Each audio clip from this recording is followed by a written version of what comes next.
right, calling to order the Committee on International and Legal Affairs, noting the presence of all members, and the following members are participating remotely by video conference: Representative Tupola.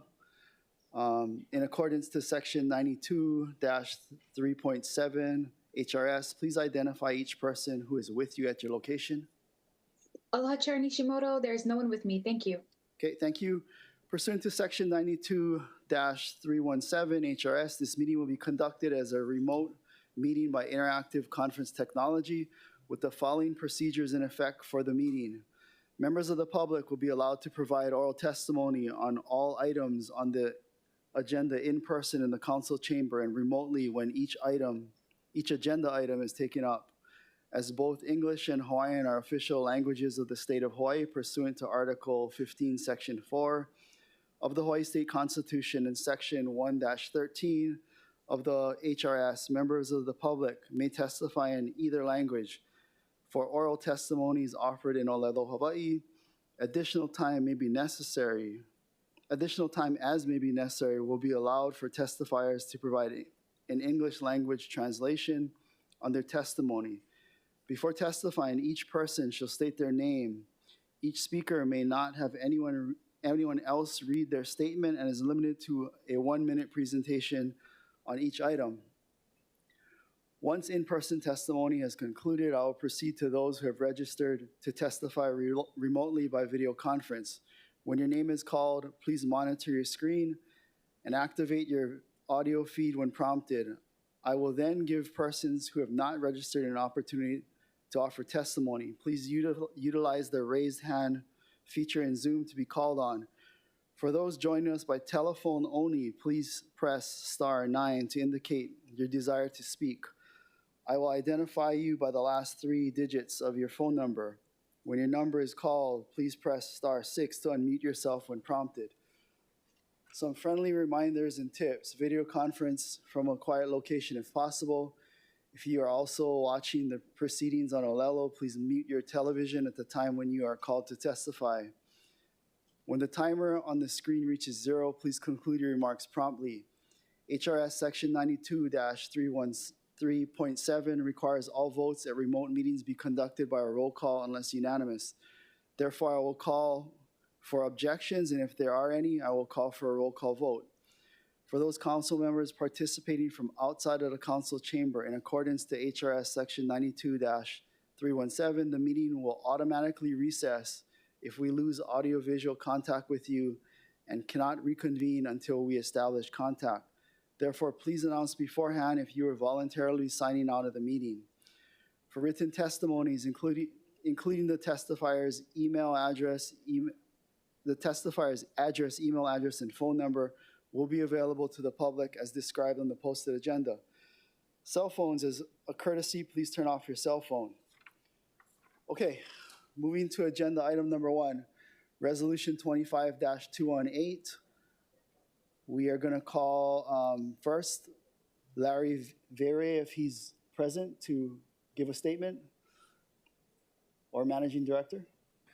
Yeah, thank you, Mike Formby, Managing Director. So I just spoke to Lloyd, the Executive Director, and he said that there was a communication with council that he's out sick today and will not be available. Okay, all right. Appreciate it. Okay, so we'll move to in-person testifiers. Is there anyone registered?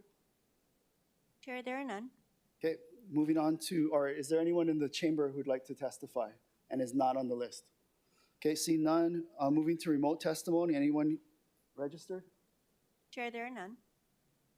Okay, I don't see anyone on remote testimony. Members, any questions or discussion? I'm not sure who you'd ask, but okay, go ahead.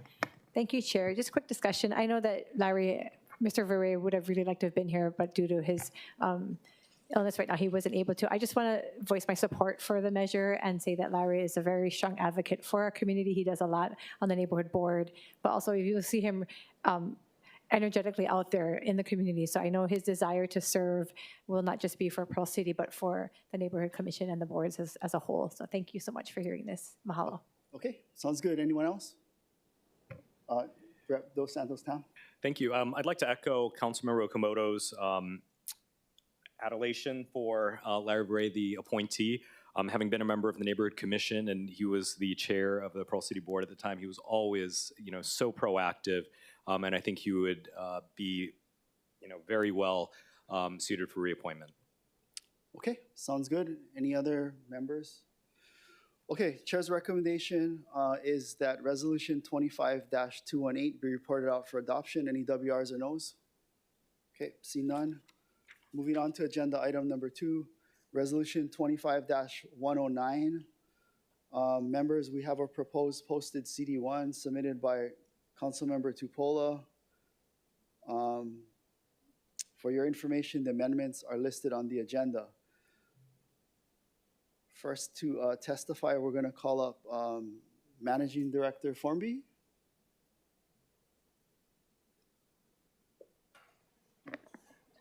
Thank you, Committee Chair Nishimoto, Vice Chair Tupola, and Council members Mike Formby. So I wanted to testify on the proposed CD1, and I appreciate the changes to the Be It Further Resolved section. I think all of the requests of the City Auditor's Office 1 through 5 are appropriate. We understand the purpose of performance audits. I did submit a Mayor's Message 130 to your office where we expressed questions and reservation regarding the 5th and 6th whereas clause. And I do believe from communications from Committee Vice Chair Tupola's office that they have taken those under consideration. So we stand in support. Okay, thank you. Is the City Auditor here? Would you like to testify? Hey, good afternoon, Chair Nishimoto and committee members. Troy Shimasaki, Office of the City Auditor. Our office does not take a position on the merits of this resolution. However, I note that should the council adopt the resolution, we would be able to complete the audit as currently prescribed. Thank you. Okay, thank you. Members, we're going to move to in-person testifiers. Anyone on the list? Chair, there are no in-person testifiers. Okay, moving on to anyone in the chamber who's not on the list that would like to testify, please come forward. See none. Moving to remote testimony. Chair, there is a registered remote testifier. Okay, is Liam Ching on? Yes, Chair, here. Okay, go ahead, sir. Okay, thank you for the opportunity to testify. I represent the Reimagining Public Safety in Hawaii Coalition, the largest coalition of public safety experts in the state, including organizations that do street medicine, mental health services, housing, police reform, and so forth. We support the audit of CORE.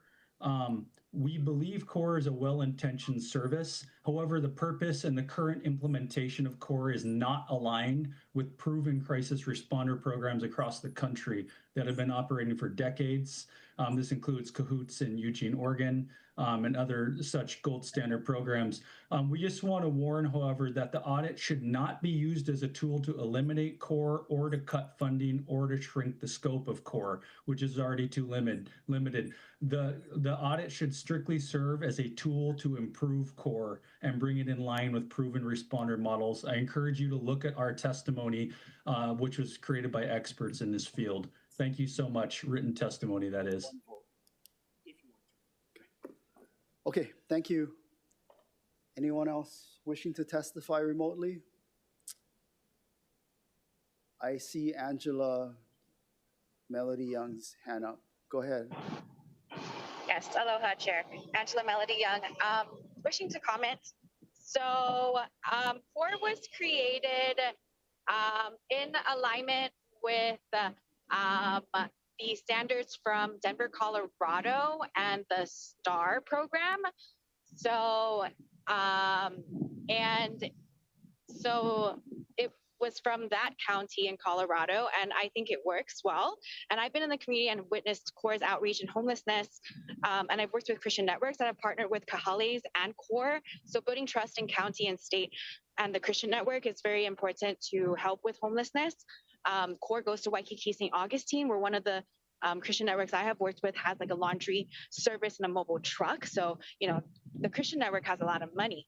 And so also my dad's company, he is a pastor and he founded one of the churches that does a lot of homeless outreach, and the company donated $20,000 to the city and county.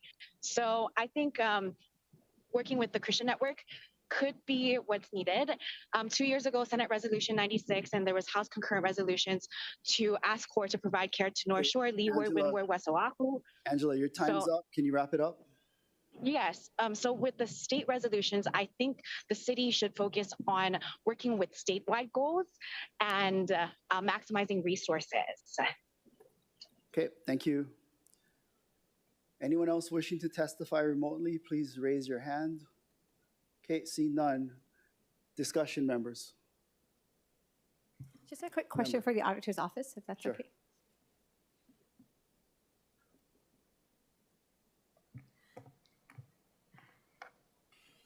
Hi, good afternoon. Really quick question. Looking at the scope of what the audit has now become, what timeline are we looking at for your office feasibly to be able to complete the audit? Are we looking at? Certainly within the year, thank you for that question, as prescribed by the audit. We will be able to start it probably as soon as it's adopted if the council moves in that direction. Thank you. Thank you, Chair. Okay, thank you. Members, any other discussion? Okay. Chair. Oh, sorry. Go ahead. Yeah, thank you, Chair Nishimoto. First off, I just wanted to say thank you to MD. We appreciate him so very much, and thank you for submitting written comments so that we could review those and we're in agreement. So at the appropriate time, I'll be making a motion to amend the CD that I proposed. But I also wanted to say thank you to Dr. Ireland and all the EMS, HESD workers. If you look at the testimony, we even have supportive testimony from people who work within CORE, people who work within EMS. So there is also 3 testimony as stated by Mr. Chin from Reimagining Public Safety in Hawaii Coalition. We had another testimony from Project Vision in support and from the ACLU in support. So what we're trying to do is just improve the effectiveness of what we're trying to do for homeless outreach. We can't waste time and we can't waste money. And so we think that it'd be better to have a neutral third-party audit so that it's not what people on the ground think or what I think, but a really good look at comparing what we're doing. And I appreciate what was written by the Coalition for Reimagining Public Safety, very detailed of how we could improve there. So all our intent is, Councilmember Okimoto and myself, is just if we can improve this, we want to improve it. So Chair, at the appropriate time, if I could make a motion to amend the CD1, thank you. Okay, we'll get to that. Members, any other discussion? Go ahead. Thank you, Chair. I want to mahalo you for having this on the agenda today. And thank you again for helping us provide or promote the efforts that we can to address the safety of our communities. As the testimonies have been shared and both written and in person today, I want to thank those who have submitted, because the goal really is, like Councilmember Tupola said, to help make sure that whatever resources we have in our departments, we're using them the right way. So if CORE can be utilized better and make sure that the impact that they are having on the rest of the department is done properly, that's what I'm hoping for. So I want to thank you again for hearing this measure. Thank you. Okay, thank you. Any other discussion? You good? Okay. All right. So Chair's recommendation is going to be to work off of the CD1 and take out the 5th and 6th whereas clause. I was just going to roll it into my recommendation, if that's okay, Councilwoman Tupola. Okay, so Chair's recommendation for Resolution 25-109 is to be amended to the posted CD1 and making further amendments to that CD1 by taking out the 5th and 6th whereas clause on page 1. Any discussion? Okay, any WRs or no's? Okay, thank you.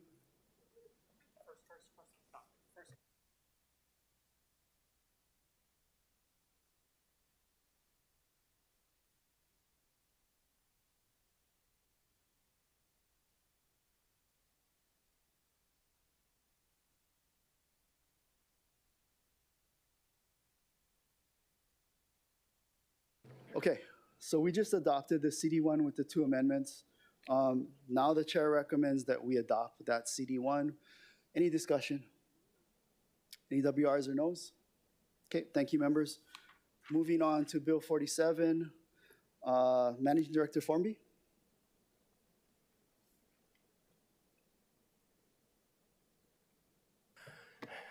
Thank you, Committee Chair Nishimoto, council members, Mike Formby, Managing Director. So I'm here today to indicate opposition to Bill 47. And I'm going to just go through the concerns. First, I believe this was a practice of council previously, and it was undone by council with the approval of the administration because of the burden that it put on both the administration and the council.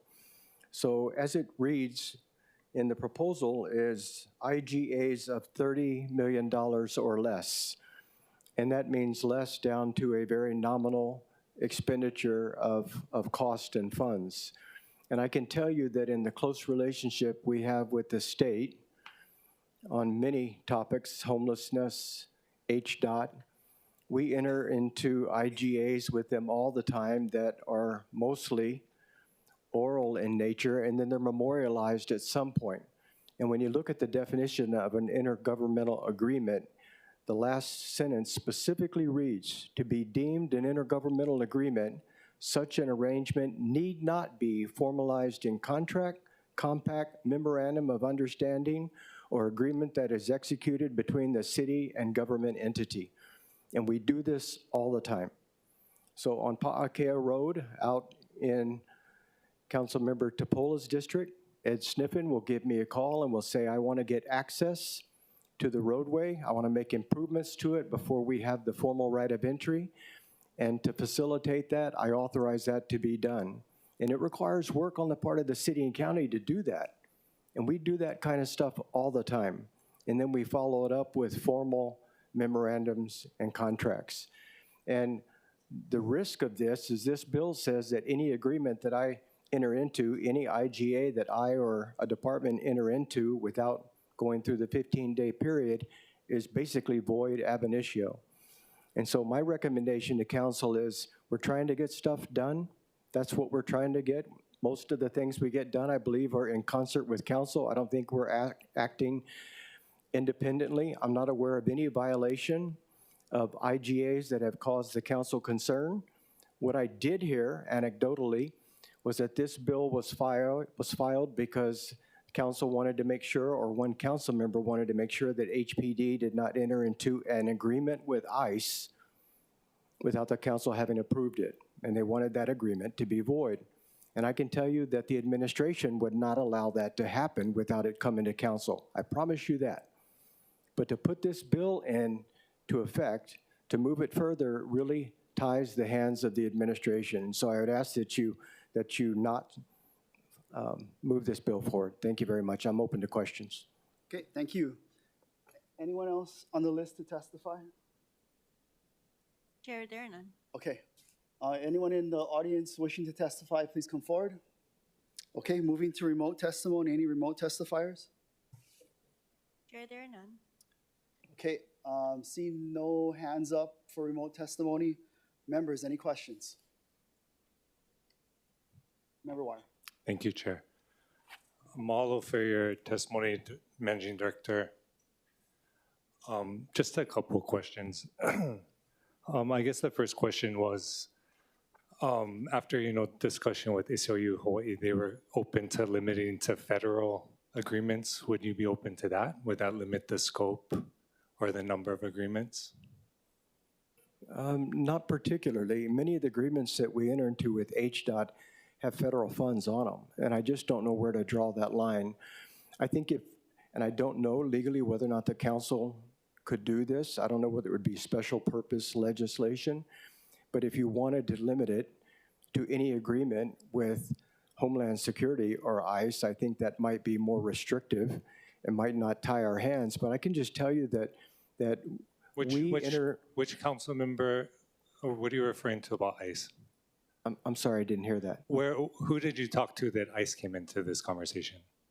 I actually don't recall who told me that, but it was mentioned to me that the focus was on HPD entering into an agreement with ICE. And I don't know if that's accurate or not, I'm just telling you what I heard. But I can tell you that we also enter into agreements with the state on federally funded projects like money that comes down from HUD for homelessness to get Calhaulis and all kinds of things implemented in a very short period of time on city property, sometimes on state property. We enter into agreements that are not memorialized at the time we move forward. We subsequently memorialize them, and then they come to county. Understood, Malo. What number of federal agreements are there? What would the number be? I'm sorry, I have to turn my speaker off before I can hear you. So what is the number of federal agreements that would be affected by this, specifically agreements with federal entities? Councilmember, I can't give you that number because I didn't count them. They happen throughout the year, and they happen many times throughout the year. Okay. Many, many times. Mahalo. And then I guess the last question was, because you said you didn't reach out to any council members about this particular measure. And then, of course, they're proposing opposition today. So I'm just wondering why it wasn't worth your time to have any conversations with the introducers or council members about a measure pending at council. Because I think typically there'll be, a respectful dialogue. And so I'm just wondering why that wasn't the case in this situation. Yeah, I'll tell all of you that my way of working is to do that. In this case, our position on this was formulated last minute, but I do believe that. I had a conversation with Committee Chair Nishimoto this morning, and I'm going to be putting out a message to the cabinet members that they should always work through the committee chair with the introducer to make sure that all of you know our position, whether it's orally or in writing, before it comes to a meeting. I think that's fair to you, and I think it's fair for the administration to do that. But when we don't have the opportunity to do that, I have instructed the cabinet members they should feel every right to come to this podium and tell you the truth about how they feel. The fact that they didn't put it in writing and they didn't talk to you first might be an oversight on our part, but that doesn't mean we don't speak our mind. Yeah, and I only ask because the conversations I've had with the administration outside of you have not risen to this level. And so the input I've gotten from departments affected has been open to it. So it's just a surprise that it wasn't communicated. I mean, I don't know the reason for that. Like you said, it's not the norm. You're saying that you're gonna come and speak your truth. That's what I would expect from everyone, from all of our colleagues as well. But again, just understanding that we've been having conversations about this for several months. So it's just a surprise to just show up like this, having maybe a conversation with the committee chair, I'm not sure. But like I said, I think, folks in the community that have asked for this, I'm not sure what you're basing your perception of it on, have suggested maybe limiting the scope to federal agreements, but appreciate your insight, Managing Director, and thank you, Chair, for entertaining and Chair, the discussion. if I could, I'd like to comment. So, Council Member, on the comment about conversations with departments. That wasn't a question on my part, but you can address the comment response to Chair. Thank you. Then I would like, Chair, can I offer a comment independent of the question or non-question? Go ahead. So the prior administration had a policy, and I think the council members that are in their second term know this. The prior administration had a policy that no department director or deputy director could meet with a council member without a member of the managing director's office present. That was their policy. I was a member of that administration, and I found that insulting that I could not do that. So when we came in, we eliminated that policy, which means we allow you, because we trust each and every one of you, to meet with our department directors and deputies independent of us being in the room and listening. Which means when you have those conversations with departments and you don't tell me that you're having those conversations, then I don't know. So respectfully, Councilmember Wire, if you had conversations with departments that supported this bill, I didn't know that. And there was no way that I could know that because no one from my office was in the room, and I am not gonna change that rule. Each and one of you have the right to meet with department directors and deputies and discuss your ideas, your concepts, your proposals without us being in the room. I respect that. Okay, moving on. Member Cordero. Thank you. Managing Director, I do have a question as it relates to the different agreements. I think I was here as staff when the different agreements were eliminated. I know that past administration also lowered the amount and they had different scopes. So I definitely know what you're talking about. I think also, so I don't know where the whole HPD or ICE thing came up, but for me, I also know that same with conversations, and we've been talking about this, I want to say maybe the past, even especially during budgets, being notified, whether it be projects, but especially new agreements, whether it be opening up a state road or something for access.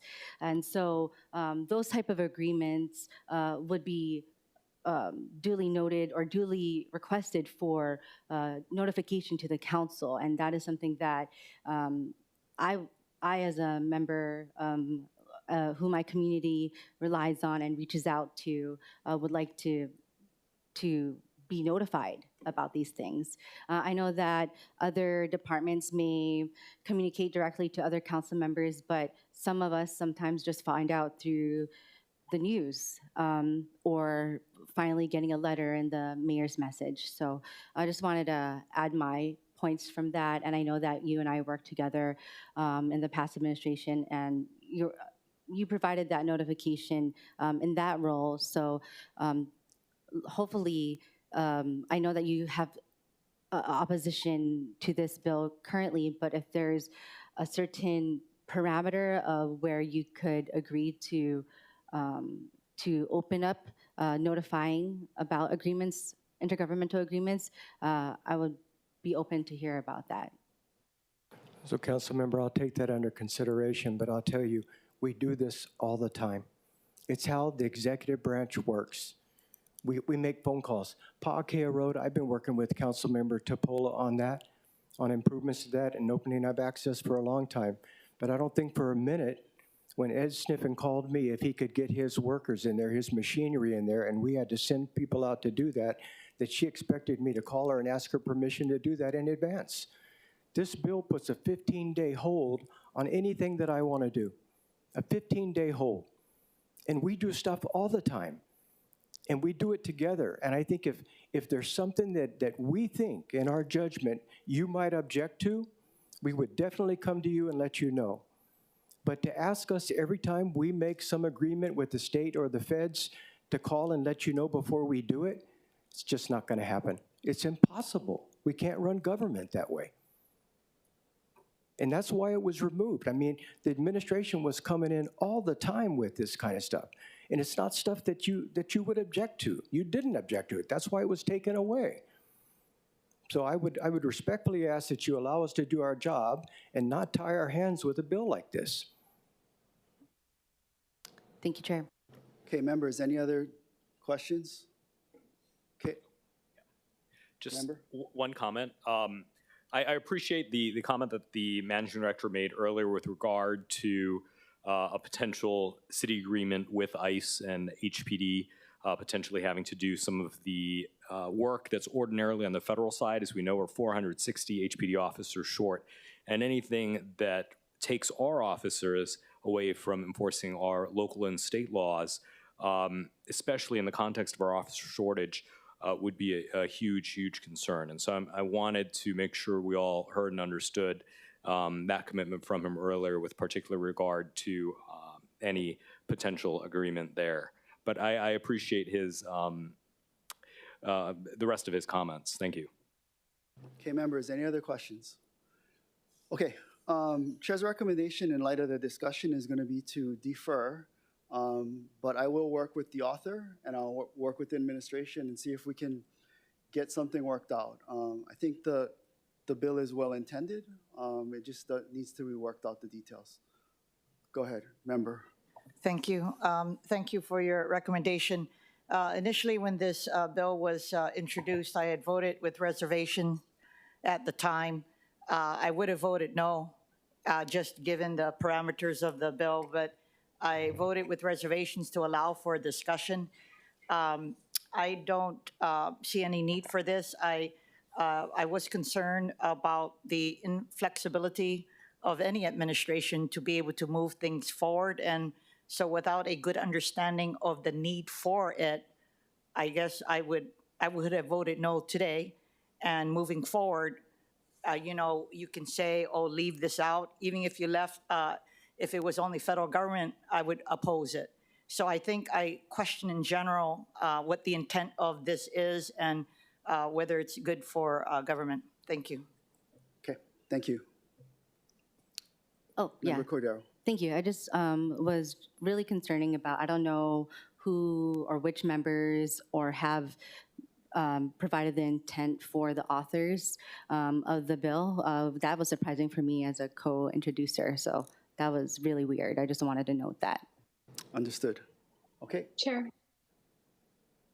We'll go at Member Wire and then Tupola.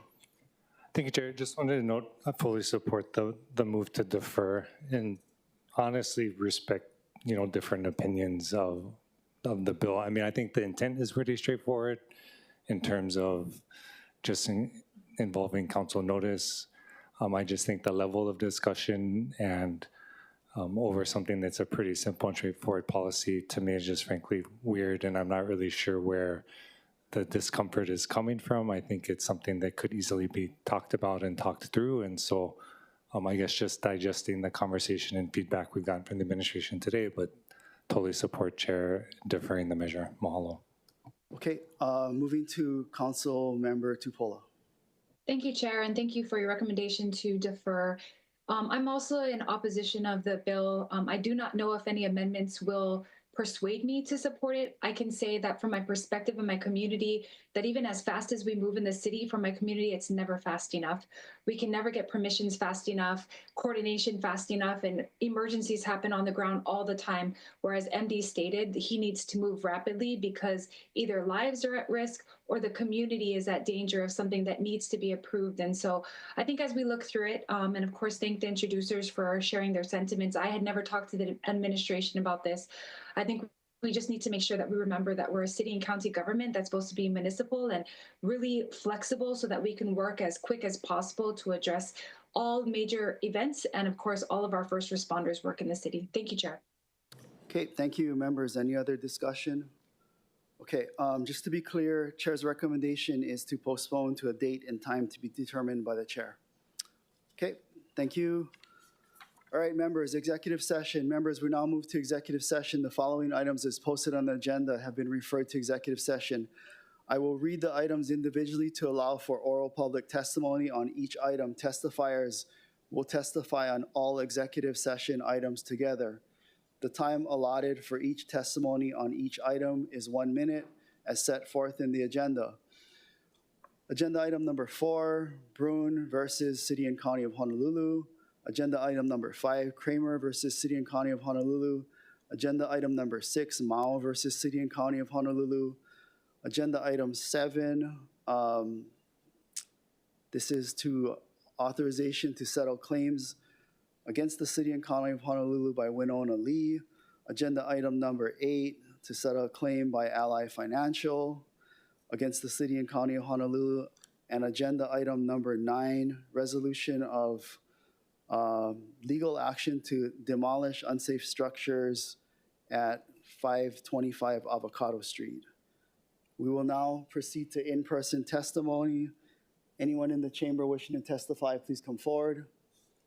Seeing none, any remote testifiers? Chair, we have one. Okay, please go ahead.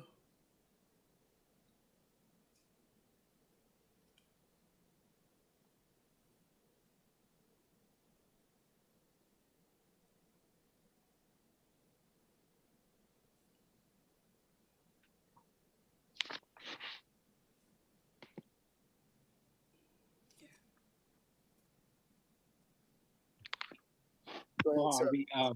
Are we doing the motion for the building on 525 Avocado Street? We are. Okay. Go ahead. Well, aloha, council members. My name is Eric Bartolome. I'm the owner of Maverick Muay Thai Academy. We are located at 505 Avocado Street, directly next to the building that's proposed for demolition. We have students who are from 5 to adult, and so we always have young keiki who are coming through to this location. And since we have been at this location since December of 2024, this particular buildings have been a hotbed, as you can imagine, for drug use, homeless activity, and violence. And so we've seen drugs outside of our gym. We've had the destruction of property with knives and dead bodies being moved out from this area. And I would just like to submit testimony that we believe that our keiki deserve a safe place to train, to strengthen their inner person, and that we support this initiative. And I know there's many more who didn't get a chance to submit testimony. Thank you for your time. Okay, thank you. Any other remote testimony? Okay, seeing none. Members, are there any objection to convening into executive session? Okay, without objections, the committee convenes into a closed meeting pursuant to HRS Section 92-4 and 92-5A4 to consult in a closed meeting with its attorneys on questions and issues pertaining to the powers, duties, privileges, immunities, and/or liabilities of the city, the council, and its committees. On the items listed on the agenda for executive session, the following persons will be participating in executive sessions. All council members present from the Department of Corporation Counsel, Deputy Dwayne Pang, Nicholas Lee, Kaliko Warrington, Paige Ogata, Elise Nakamoto, Don Ichimura, and Carlina Constanzo. From the Office of Council Services, Winton Park, Jana Pitcher, and Saichi Laiu. For those members participating remotely, please call the phone number provided by the clerk's office to join the executive session. I will now call a recess. Recess.